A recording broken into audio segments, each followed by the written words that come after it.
Hi again then guys, and welcome to episode 20 of Dirtmasters Unplugged, the fusion tuning series between special projects, custom builds and Dirtmasters. And basically the concept idea behind this week's build is, what if the Group B class of rallying hadn't ended? What if it had gone on to today? Now, many forms of racing get changed and modified, regulations change over the years, classifications change, such as GT1 changing, etc., that kind of thing. So, over the years, if the Group B had continued, it would have probably ended up getting renamed and amalgamated more into the WRC in some kind of way. A WRC-E, if you will, or evolution of the basic rally car. So that's the concept behind this particular build. We've taken a car which could well represent the kind of vehicle that could be a WRC super evolution machine, the Mitsubishi XR-PHEV Vision GT car. And basically I've built it to kind of a realistic spec of what a WRC-E car, or in effect a Group B car for the modern day, could be like. And as it turns out, it's very good. So obviously visually there's pretty much nothing you can do to this car apart from the paint. As you can see, I've painted it chrome. Just paint it whatever colour you want, of course. So I'll go straight over to the tuning garage for the mechanical setup, and then of course out to the dirt track to see what it handles like. Now, as I said, I wanted to keep this car relatively realistic as far as spec, because even though it would be an evolution of the WRC template, the cars still wouldn't be absolutely insane, because they still wouldn't be Pikes Peak level. And back in the day, Group B cars used to have around, say, 450 kind of horsepower, in that kind of region. So that's what I've done to this car. It's built for the 600 pp level.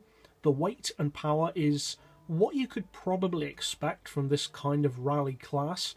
So let's take it from there. I've got dirt tyres, of course.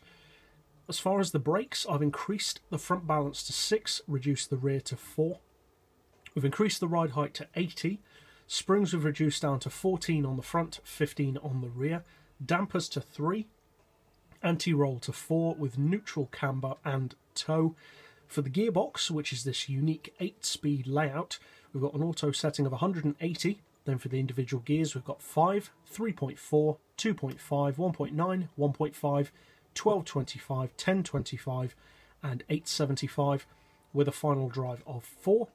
For the AYC, or active yaw control, I've got that at the maximum. Obviously you need to adjust that as to your personal preference though.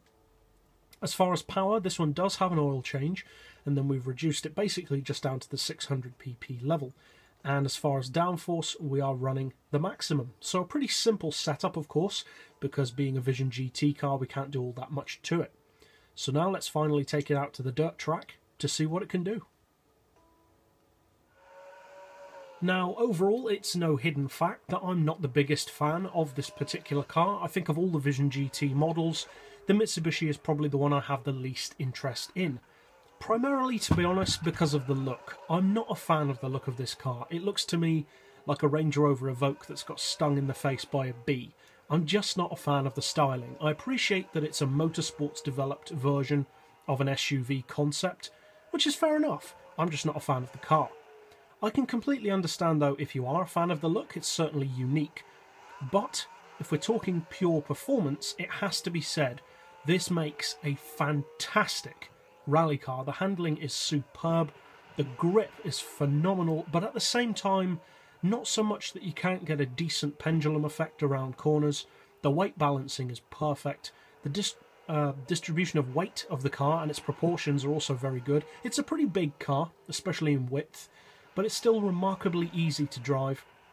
Even with the reduced power, it has more than enough performance. The 8-speed gearbox is lovely and smooth, and it makes a fantastic rally car. Overall, this is my interpretation of what a modern Group B kind of machine would be like. So, for those of you who decide to use this tune, I'd appreciate feedback on it. And what do you think could have happened if the Group B hadn't ended? What kind of vehicles do you think we would see? So, if you'd like more special projects like this when they come out, be sure to subscribe. And as always, thanks for watching.